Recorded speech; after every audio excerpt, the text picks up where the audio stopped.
Buenas noches, amables televidentes. Sean bienvenidos una vez más a su espacio estelar.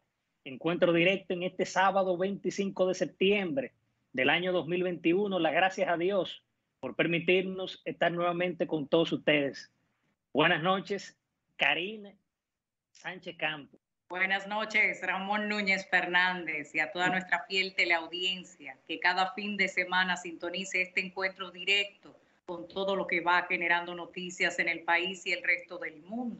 Y la verdad es, Ramón, que al pasar balance a todo lo que ha transcurrido, el ojo está en las actividades que desarrollara el presidente Abinader en su gran periplo por Nueva York y ese contacto con muchas representaciones de la diáspora en este país en cuestión, los Estados Unidos, y de manera específica la ciudad de Nueva York, en donde apuntó algunos avances de asuntos pendientes, así como también su presentación ante la Asamblea General de las Naciones Unidas en su 76ª entrega. Exacto. Lo cierto, Karina, que el presidente de la República, Luis Abinader Corona, en la semana que recién concluye, como tú habías dicho, él participó en la Asamblea de la Organización de las Naciones Unidas, pero aprovechó también para tener varios encuentros. También otorgó reconocimientos a 37 dominicanos. También destacó básicamente la crisis de Haití, que afecta a la región. También el país exhortó a la comunidad internacional y muy especialmente a los Estados Unidos a que propicie un diálogo en esa nación. En cuanto a los dominicanos residentes, realizó varias promesas como facilitar créditos para viviendas, establecer una oficina de representación del Banco de Reservas para facilitar los trámites. Ahora bien, en su discurso frente a la ONU, uno de los temas básicos que él abordó, Karina, fue el tema de Haití. Y el mandatario hizo un llamado a la comunidad internacional, en particular al gobierno de los Estados Unidos, para que contribuyan a generar un diálogo en ese sentido. Y también él decía que él solo no puede con el tema de Haití. Es decir, él decía, manifestó que en la República Dominicana ha mostrado y seguirá mostrando la solidaridad y la colaboración en el pueblo haitiano, pero no sin antes señalar que no hay ni habrá jamás una solución dominicana a la crisis de Haití. También el mandatario dijo que ante la división que existe entre el liderazgo haitiano y la peligrosa presencia de bandas criminales que controlan una buena parte de su territorio, los haitianos por sí solos no podrán pacificar su país y mucho menos garantizar las condiciones para establecer un mínimo de orden. Con esto, Karina, él llama básicamente a que necesita también ayuda de la comunidad internacional, porque vimos, por ejemplo, en esta misma semana cómo los haitianos emigraban a Texas y lo echaban. Una persona montada a caballo, empezaron a darle para que se fuera del territorio.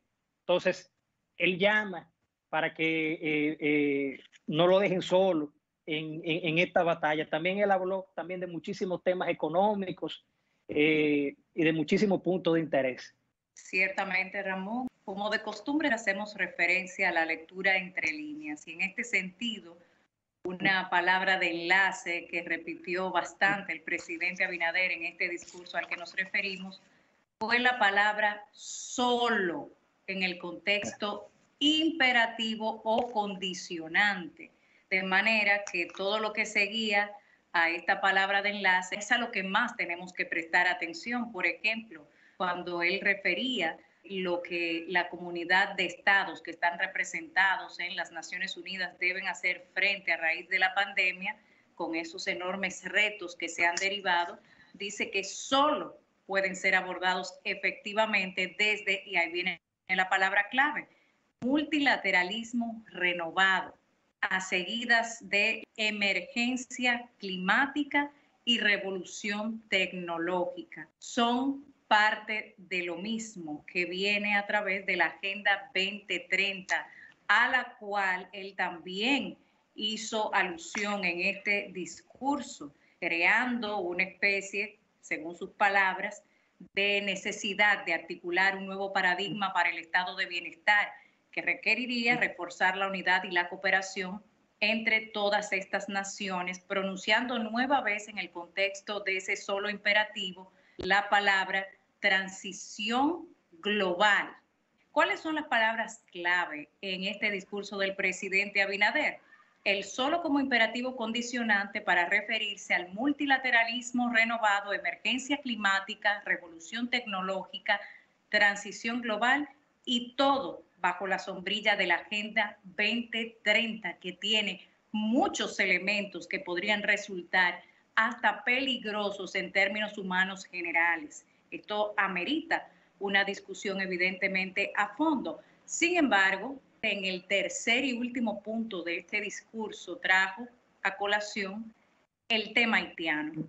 Y si bien es cierto que es una reiteración de lo que en su momento el canciller dominicano dijo de no haber una solución dominicana a la situación haitiana, lo que más elocuentemente habla son las acciones. Hay que ver qué van a hacer, por ejemplo, en un acuerdo que fue firmado en el año 2019 en curso, que básicamente es una invitación a la inmigración masiva de extranjeros. Pero no solo esto, sino que cuando el presidente habla de que la comunidad internacional se haga cargo de Haití, porque la situación está desbordada, no olvidemos la parte más real. La República Dominicana ha tenido que hacerse cargo de Haití por demasiados años. O sea, un país pobre, asumir otro más pobre. Recordemos que hay una premisa clave. La legalidad no genera derechos, Ramón. Y es a lo que a través de la parte humanitaria se ha confundido. Se confunde la solidaridad y entonces se entiende como una obligación, pero no es así. Oh, y también, Karen, en ese sentido, fíjate que siempre nosotros hemos criticado el tema de que aquí siempre en el país ha habido que no ha habido como una frontera realmente como debe de ser. Una frontera, siempre hemos dicho que es una frontera imaginaria. Y mientras veamos parturientas haitianas en las calles, niños haitianos pidiendo, eso es una señal de que no va a haber manera de poder enfrentar esa situación. Pero una señal alarmante cuando tenemos en ese campo que tú mencionas de las parturientas haitianas, un 50% de parturientas haitianas en el sistema de salud dominicano. ¿Qué implica eso para nuestra nación? Exacto. Mira, por otra parte, Karen, en ese sentido, si bien el presidente de la República, Luis Abinader Corona, se encuentra en su viaje al exterior, pero vemos también la otra cara de la moneda, y es que el expresidente de la República y presidente del partido La Fuerza del Pueblo, Leonel Fernández, ha hecho una gira de 17 días por varios estados y ciudades de los Estados Unidos.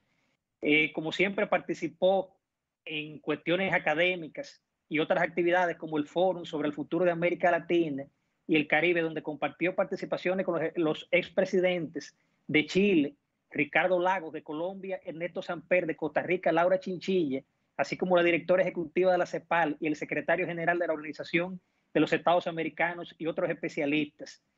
Ya desde hace varias semanas la oposición levantó cabeza, los partidos opositores están haciendo su oposición, cada quien con su agenda, y el presidente Fernández está haciendo sus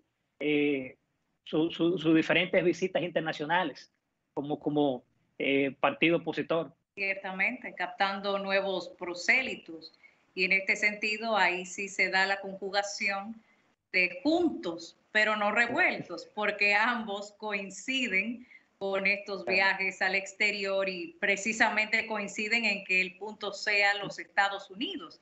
Sin embargo, cada uno con su respectiva agenda, porque ahí podemos ver claramente también lo que son las alianzas coyunturales, unidos para una causa que una vez lograda, cada quien toma su respectivo camino. Queman las naves para dejar la suerte echada. Y es ahora el rol que le toca jugar al expresidente Fernández como un partido de oposición. con miras incluso electorales para el año 2024. Fíjense que ya no son las mismas fichas con las que cuenta el presidente Abinader, incluso para fines de poder avalar la votación necesaria en las reformas constitucionales que piensa llevar adelante. Que de hecho, Ramón, inicialmente 12, ya van por 14, el que mucho abarca, poco apriete. Es bueno focalizar lo verdaderamente imprescindible porque frente a un escenario de pandemia, crisis económica y demasiados préstamos insostenibles, es momento de que las prioridades sean verdaderamente selectivas. Bueno, nos vamos a una pausa comercial y en breve retornamos con el segundo bloque de comentarios. Ya volvemos.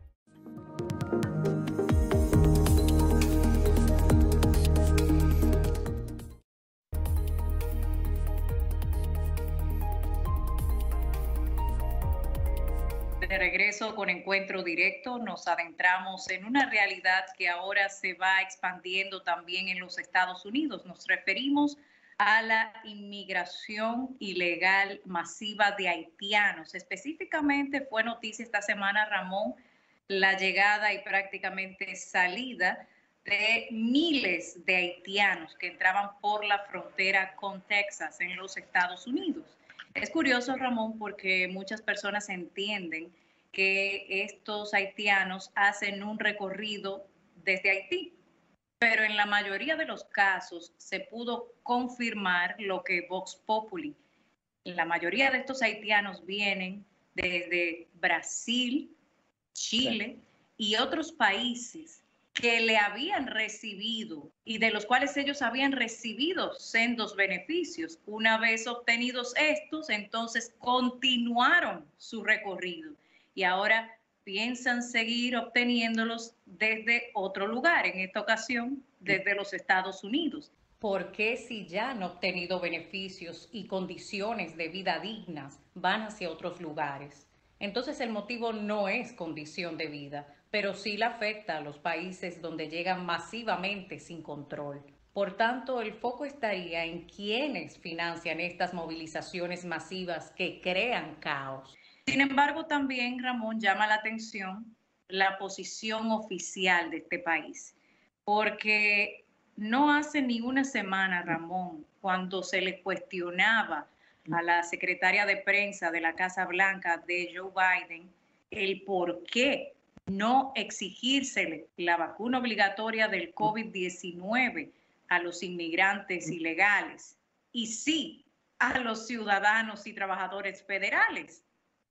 Esta misma semana se le insistió sobre esta temática que ha molestado a los estadounidenses y la respuesta fue que estos inmigrantes ilegales no tenían la intención de quedarse.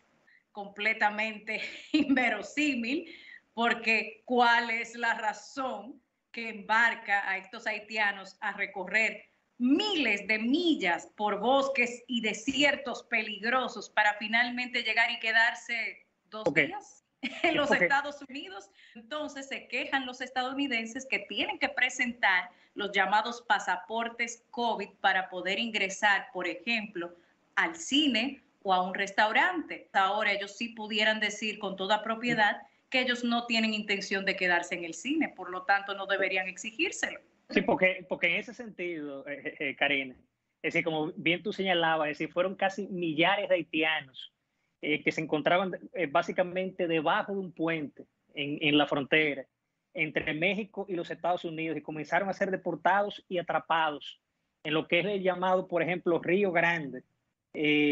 Ahora, en ese sentido, la ONU, queriendo como, se encontraban como mal, cuestionaron los métodos brutales de captura y de que se violaron normas internacionales porque había que permitirles solicitaran asilo. Ahora, al margen, Karina, de la brutalidad de los Estados Unidos en todo, óyeme, ellos tienen todo su derecho de expulsar los ilegales, derecho que, por ejemplo, a nosotros, en cierto sentido, nos quieren negar con esta situación de que uno tome solo la situación del caso de Haití. Y era lo que decía el presidente, es decir, esa ayuda internacional de que todo el mundo coopere en ese sentido. Ahora, yo me pregunto, Karina y amables televidentes, ¿por qué en ese entonces la ONGs que defienden aquí a los haitianos no van a la frontera de los Estados Unidos y México a defenderlo? ¿Y por qué ni siquiera se pronuncian? Porque entonces, en casos como estos, en el país que debieran de pronunciarse, entonces ante la queja, por ejemplo, de Estados Unidos, no dicen nada. Y ahí viene el tema. Lo que dicen solo expone aún más lo retorcido de este planteamiento sobre las acciones que llevan a cabo, por ejemplo, desde la Casa Blanca en los Estados Unidos.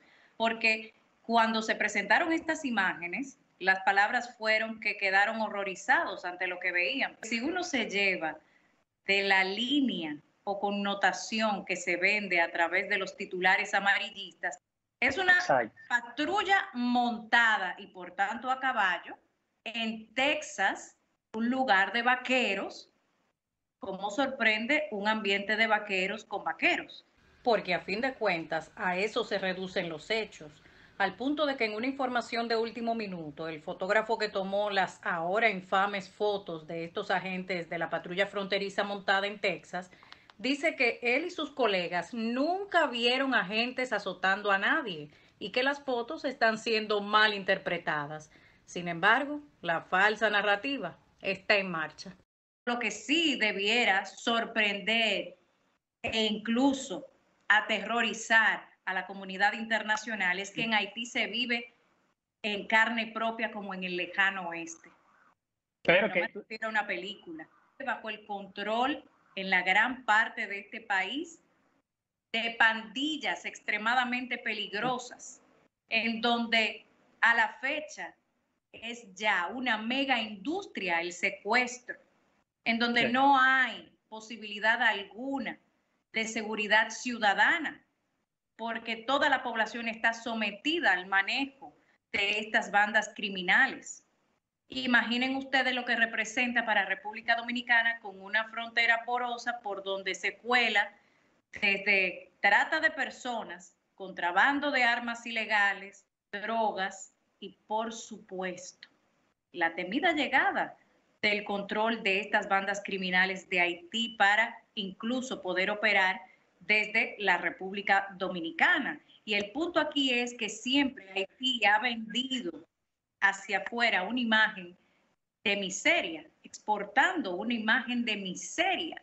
Pero ¿cuál es el problema? Que es a nivel diplomático, porque sus cúpulas están siendo cada vez más enriquecidas mientras su pueblo padece más miserias, ya que es a expensa de las miserias de su propio pueblo. No se puede culpar a un ciudadano haitiano que desee irse de su país cuando su propio país no le reconoce el más básico de los derechos, que es su derecho a una identidad. No, ¿recuerden lo que hizo la República Dominicana con la ley 169-14 y la regularización de extranjeros? Que básicamente bastaba con usted presentarse y decir que usted podía ser Elvis Presley, y así lo documentaban. Lo fácil que era poder regularizarse sin tener básicamente nada en la mano, solamente una constancia de su identidad. Y Haití ni siquiera se lo facilita. Le estábamos regalando la nacionalidad y ni así.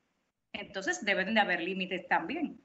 No, por eso, Karina, este ha sido básicamente el único país que se ha mantenido casi flexible con el tema haitiano. Un ejemplo fue Texas, que demostró, lo sacaron a latigazo esta semana. Como tú dices, los vaqueros a caballo. Entonces, aquí hemos sido muy flexibles con este tema, al extremo que debe de haber casi mínimo 2 millones de indocumentados. Lo que yo decía en el primer bloque de los comentarios, que las parturientas consumen gran parte del presupuesto de salud. Los niños en las escuelas, también se da el caso, por ejemplo, que pudiera darse, el caso de niños haitianos que están en las escuelas, a veces más que los mismos niños dominicanos. Pero sobre todas las cosas está también la mano de obra haitiana. Aquí en República Dominicana, desde hace años, la mano de obra haitiana sustituyó la mano de obra dominicana. La mayoría de los ingenieros que tienen obras de construcción los obreros ya son haitianos. Y hemos sido demasiado flexibles con ese tema, a diferencia de Estados Unidos. Tema que debe de ser a la vez desmitificado, Ramón, porque ya la mano de obra haitiana no es de bajo costo, como siempre se dijo. Falso completamente. Eso es lo primero. Lo segundo, con respecto a los supuestos latigazos que recibieron los inmigrantes haitianos en la ciudad de Texas, Estados Unidos, tampoco están. Eran métodos de control para que no se siguieran expandiendo hacia el interior de su territorio. No es que sufrieron crueldades tampoco. Con que yo vea una imagen de un caballo, un vaquero y una persona perseguida, no debo suponer que esa persona fue cazada como un animal tampoco. Pero ese es el punto de la manipulación mediática, en muchos casos con tono o tintes amarillistas. Se malinterpreta, por eso siempre es bueno ir a la fuente y observar entonces todas las imágenes en cuestión, pero más que todo dejar el interés dominicano correctamente planteado. Jamás se ha tratado a un inmigrante, independientemente de que sea ilegal, en condiciones infrahumanas o que violenten en cualquier parte los derechos humanos. Todo lo contrario. No solo se le garantizan estos derechos humanos básicos, fundamentales de toda persona, sino que se le otorgan a la vez privilegios que ni siquiera los propios dominicanos pueden decir que tienen. De manera que toda esa falsa premisa de violación a derechos humanos, de supuestos apátridas en su propio país, es completamente una falacia, porque como bien establece la Constitución haitiana, todo hijo de haitiano es haitiano, independientemente del lugar que nazca.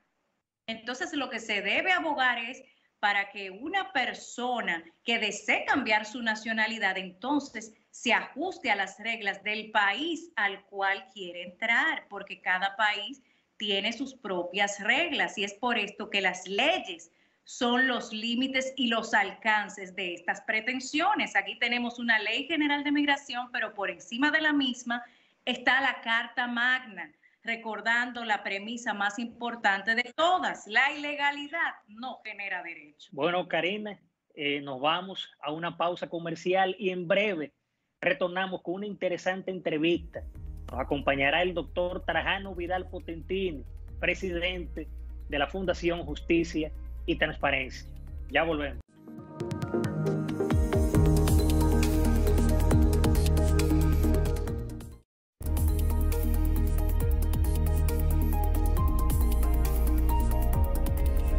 Y bien, en la entrevista estelar de Encuentro Directo nos honra con su participación la noche de este sábado el doctor Trajano Vidal Potentini, brillante abogado, académico, escritor y presidente de la Fundación Justicia y Transparencia. Bienvenido, doctor. Gracias a ti, Núñez, a Karina y siempre pues presto a participar con ustedes de este espacio, esta tradición ya, corto tiempo, pero definitivamente que muy fructífero y provechoso. Así que con ustedes pues siempre con la satisfacción de interactuar y participar. Muchísimas gracias, doctor. Honrados de recibirle. Gracias, doctor. Doctor Potentini, el país ha quedado atento al caso Falcón y al involucramiento básicamente de legisladores, también de un director de una institución del Estado. Es decir, ¿cuál es su evaluación en este espinoso caso? Mira, de inicio nosotros lamentamos el que no sea este el tema prioritario en el ambicioso proceso de discusión y reforma de diálogo que estaría encabezando el ciudadano presidente Luis Abinader en el Consejo Económico y Social. El espacio, el escenario por demás idóneo para este tema no es esa gran mesa de discusión donde está convocado el liderazgo nacional encarnado precisamente en los partidos políticos. Y es comprensible porque aquí vivimos una partidocracia y los políticos, los partidos, son quienes hegemónicamente materializan esa satisfacción, ese desarrollo de la administración del poder. O sea, los partidos son quienes lo deciden todo.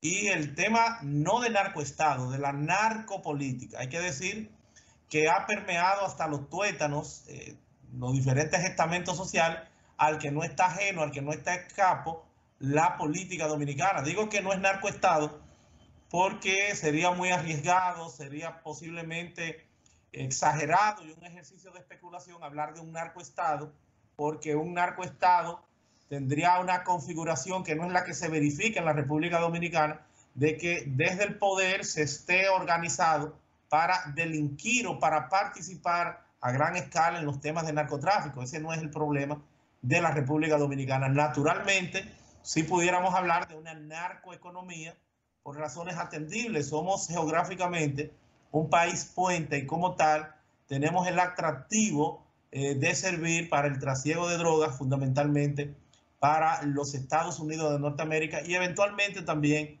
para Europa.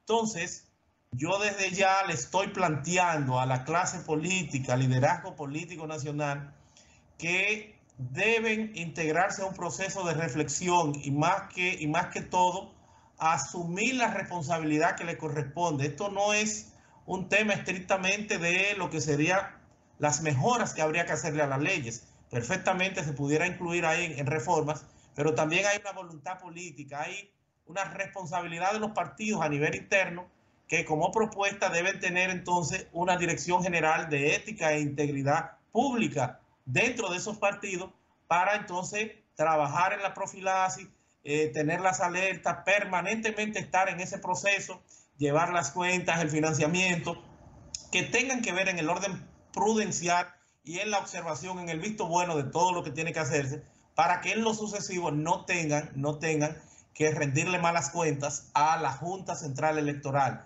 Eso resultaría de entrada muy positivo que los partidos consideren eso. Y otro punto también a considerar lo sería el que los partidos políticos estén como sujetos obligados en el marco del cumplimiento de la ley de lavado de activos y financiamiento del terrorismo.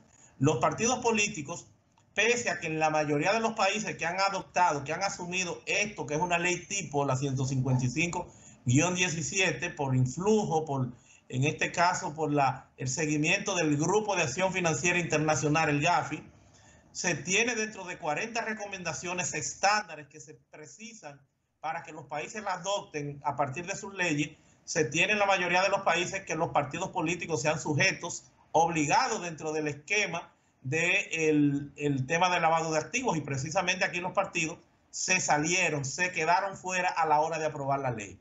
En el marco de las reformas, hay una que está pendiente desde hace décadas y que cada cierto tiempo vuelve al tapete, aunque con nuevas directrices. Usted recientemente también se refirió a un necesario cambio del director de la Policía Nacional. Hay una reforma policial pendiente en la parte más neurálgica de lo que implica para tener una garantía de seguridad ciudadana en primer lugar.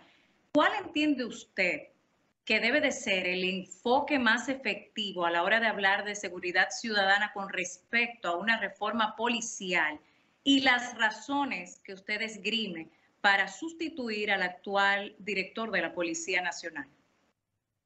Mira, la fiebre no está en la sábana, como se dice comúnmente, no es un tema necesariamente de la impronta del trabajo que pudiera estar desarrollando este joven director de la policía. Esto lo trasciende a él, el tema de hablar de seguridad ciudadana va más allá de la policía, eso tiene un componente integral a nivel social.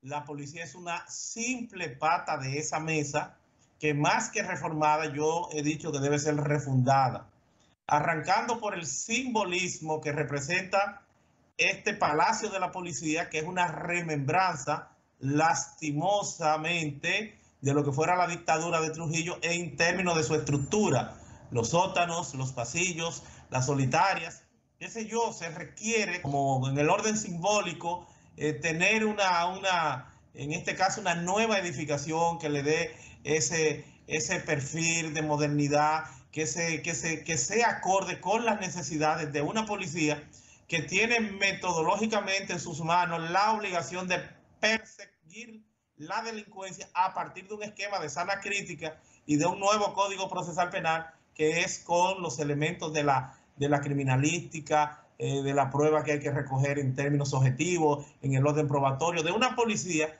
que ciertamente está llamada a fungir como auxiliar de un ministerio público. Entonces, evidentemente que hasta ahora no nos sería fácil rasgarnos la vestidura porque ciertamente tenemos la policía que pagamos.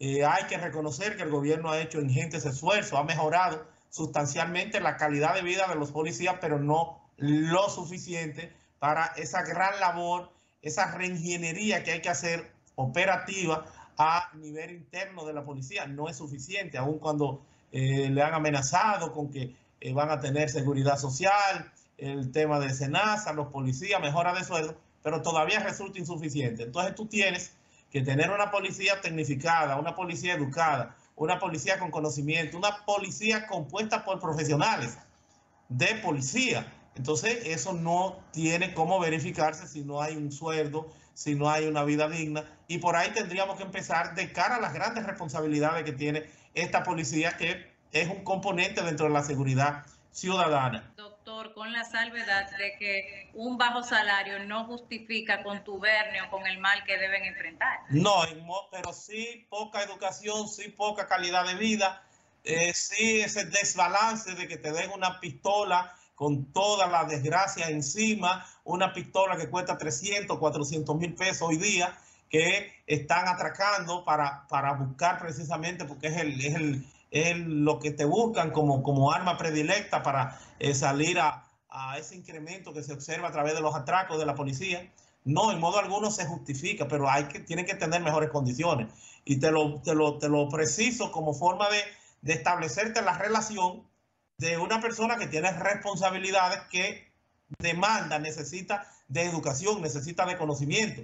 Entonces, el que se prepara no puede ir a pasar hambre ni a tener un salario de miseria. En modo alguno se puede justificar en ningún entorno, y el que va debe tratar de hacerlo bien, pero hasta ahora es complicado. Miren, no obstante, yo sí saludo el que el gobierno recientemente pues parecería que está ya con un enfoque a nivel de seguridad ciudadana, que para mí es el gran problema conjuntamente con la narcopolítica del país, y que son los temas tal vez bases centrales que deben figurar ahí en la discusión del diálogo en el C, es el decreto del Poder Ejecutivo que nosotros saludamos, respaldamos, en donde está planteándose un sistema nacional de seguridad ciudadana. Digo que es el enfoque correcto porque ya nosotros en el 2016 y después lo reiteramos en el 2018, presentamos el Sistema Integral de Seguridad Ciudadana y Convivencia Pacífica. Eso presentamos nosotros en un momento, que en alguna forma pudiera servir de complemento, igual de algún grado, si se quiere, de enfoque o relación con el del Poder Ejecutivo, y el de nosotros yo creo que pudiera ser un gran complemento para este nuevo proceso, para este enfoque correcto del gobierno, de lo que sería ese diagnóstico, ese levantamiento, ese seguimiento integral del combate a la delincuencia. Bien, doctor Trajano Vidal, con su permiso y el de los amables televidentes, nos vamos a una pausa comercial y en breve retornamos con la entrevista estelar de Encuentro Directo.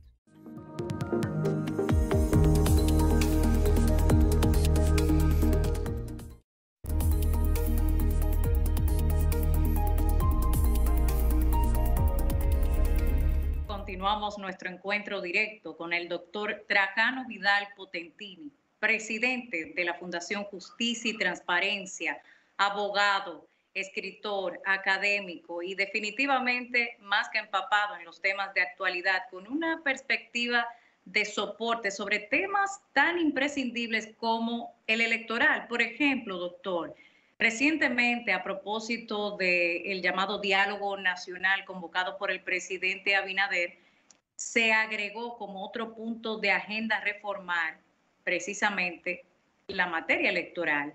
Ya teníamos 2 marcos legislativos para los partidos políticos y de régimen electoral, año 2018 y 2019 respectivamente, que para poco sirvieron. En ese sentido, ¿cuáles aspectos entiende usted que en el marco de este nuevo diálogo nacional deben ser priorizados para que a través de la parte electoral no continúe permeando la narcopolítica? Mira, lo primero es que hay que darle cohesión sistémica y, si se quiere, orgánica a todo el espectro jurídico electoral de la República Dominicana.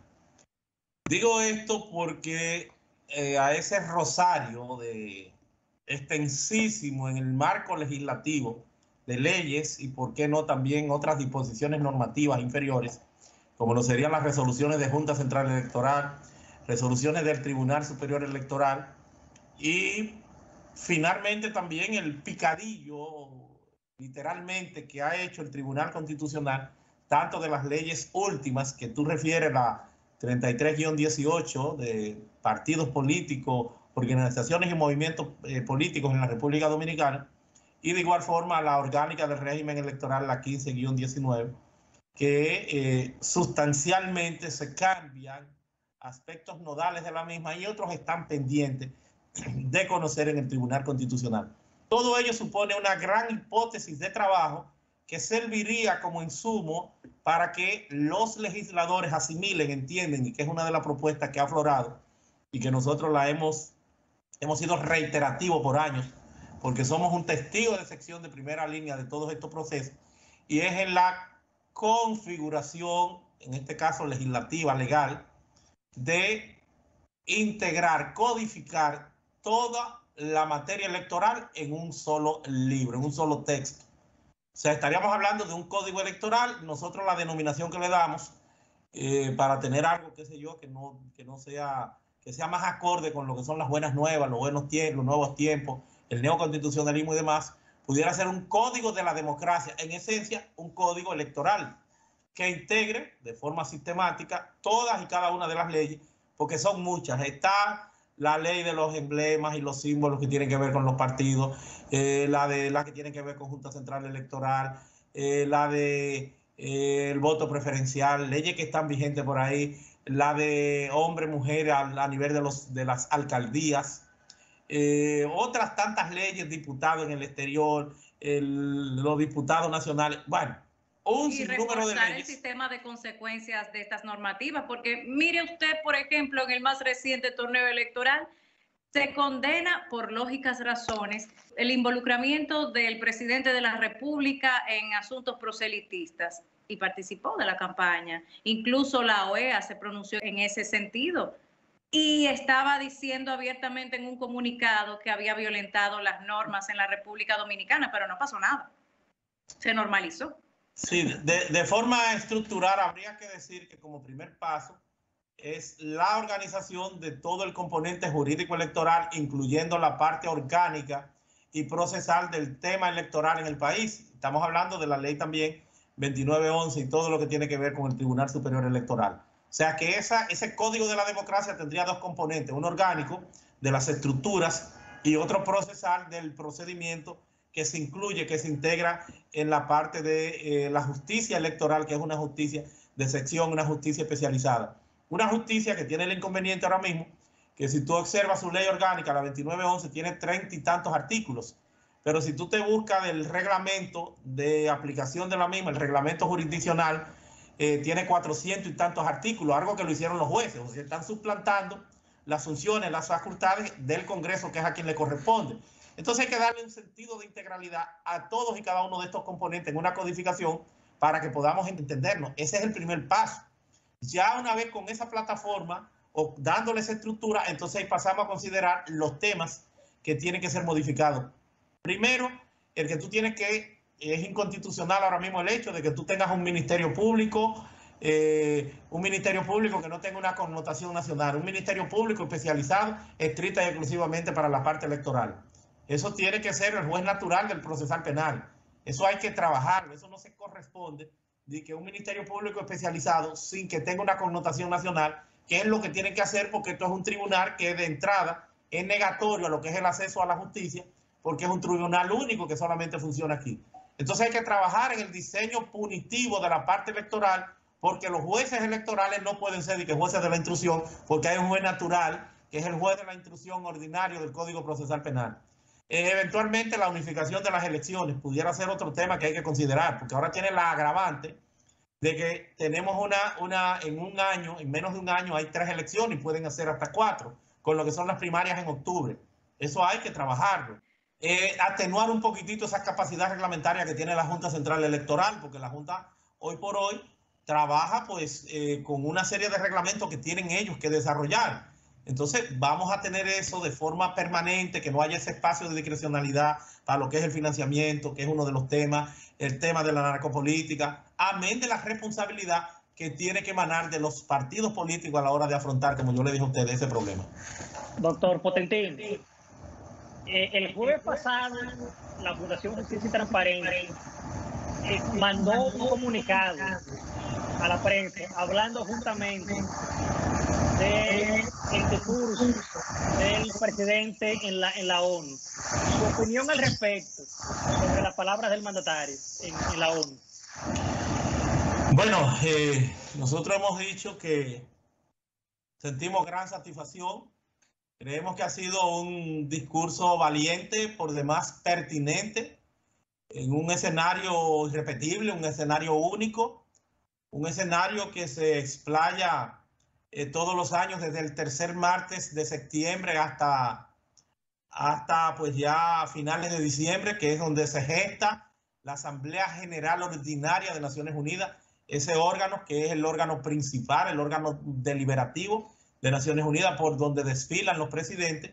Y creo que ahí el presidente pues se creció a los niveles de los grandes estadistas, haciendo pues un toque, sirviendo una especie de vocería regional, un liderazgo importante que nosotros saludamos, planteando el tema del endeudamiento producto de la pandemia, la misma pandemia, pero más importante para nosotros el tema haitiano, un llamado a la comunidad internacional para que asuman ese tema que ya no es solo local, no es solo de Haití, de República Dominicana. Fíjense ustedes, Texas, Panamá, México, es un problema ya regional, Bahamas, otros tantos países, Chile, donde se viene gestando y donde se vienen generando crisis migratorias por esa inviabilidad de Estado fallido que hoy por hoy acompaña a Haití. Entonces creo que tuvo mucha valentía haciendo el planteamiento de que la República Dominicana ni hoy, ni mañana, ni nunca podrá ser la solución al tema haitiano. Amén también de considerar y plantear, y por eso digo que es una locución trascendente, su primera vez en ese Foro Mundial de Naciones Unidas, de que podrá República Dominicana nunca considerarse para la solución del tema haitiano, amén de que nosotros como país siempre hemos sido quienes más hemos colaborado con Haití a partir de ese drama humano, a nivel de seguimiento, a nivel de permitir prácticamente 2 millones de nacionales haitianos en territorio dominicano. O sea, somos un país que ha tenido una solidaridad sin precedentes. Entonces nosotros suscribimos, respaldamos y apoyamos el discurso del presidente Abinader en la ONU. Para nosotros ha sido, reitero, que valiente, mucho arrojo, mucha determinación de tener nosotros una posición digna como República Dominicana, que hoy pues nos llena de satisfacción. Doctor, ¿cuáles son sus próximos proyectos por parte de la Fundación Justicia y Transparencia? Bueno, proyectos siempre el restaurar, el reclamar el tema de la institucionalidad. Ahí tenemos pendiente lo que es un recurso de inconstitucionalidad en contra del recién creado fideicomiso público para Punta Catalina. Todo parece indicar que tendremos también desde ya que plantearnos impugnar una resolución de la Superintendencia de Electricidad que está planteando hasta el 2025 ir gradualmente subiéndole o desmontando el subsidio que se le tiene precisamente a la clase pobre, a más del 90% de quienes consumen menos de 300 kilos, que es lo que se está planteando para subir la tarifa eléctrica, y son de los temas en que estamos inmersos como fundación, dándole seguimiento y procurando restablecer no solo el Estado de Derecho, sino la institucionalidad. Doctor, brevemente, ¿cuál es su opinión sobre el diálogo para discutir el tema de las 13 reformas? Bueno, es un diálogo descomunal, es un maratón de diálogo, es un diálogo muy ambicioso, es un diálogo que precisa de una metodología, es un diálogo que hay temas que no deberían estar ahí ni debe ser ese el escenario. hay temas que tienen que ser un componente exclusivo, como sería el tema de reforma constitucional. Creo que si vamos a priorizar, no hay que pensar en reforma constitucional en este momento, hay cosas más urgentes. Por eso digo que hay que priorizar y el diálogo pudiera devenir en un ejercicio meramente retórico, sin muchos resultados, porque son muchos los temas. Ahí hay temas para durar 8 años si le toca al presidente Abinader, que ahí escuchamos que va a definir en el próximo año y tanto si ejercita lo que es un derecho que le corresponde o le asiste por la Constitución, que es la posibilidad de someterse a un nuevo escrutinio ya para una reelección. Entonces, aunque creo que, no necesariamente bajo los estatutos del partido que representa. Ese es otro punto también. Bueno, pero tendría ese escollo, Claro. Tendría que sortear el de los estatutos de generar algún cambio, o pudiera hacerlo por otro partido si fuera el caso, pero ya ese es un problema interno, tiene el abrigo, y resultaría contraproducente que si no se lo prohíbe la Constitución, se lo prohíba el partido.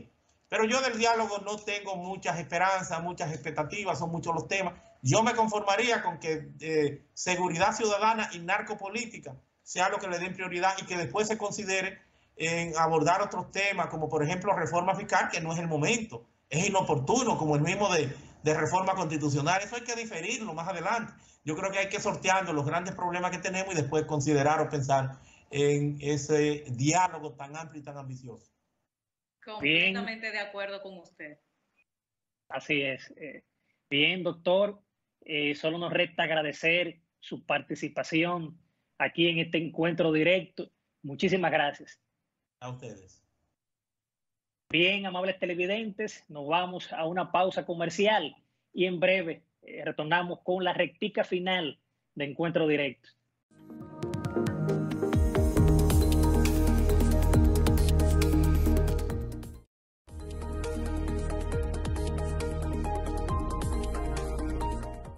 La más letal pandemia es la que atenta contra la verdad, la salud y la democracia a fuerza de censura, enfermedad y comunismo covidiano, propiciando la agenda del pandemonium globalista, con política de fronteras abiertas, masivas caravanas migrantes, extinción de la propiedad privada y libertades conculcadas.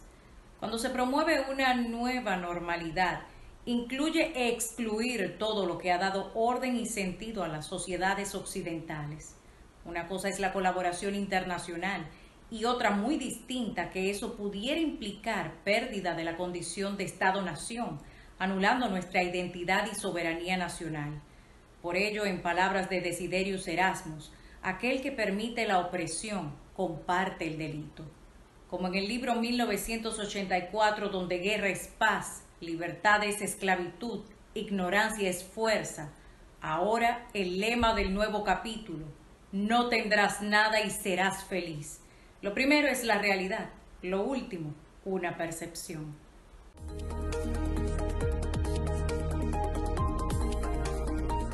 Y bien, amables televidentes, solo nos resta agradecerles ese apoyo y esa fiel sintonía que nos dan todos los sábados aquí en Encuentro Directo. Recordarles que nos pueden seguir en las redes Instagram, Twitter y el canal de YouTube.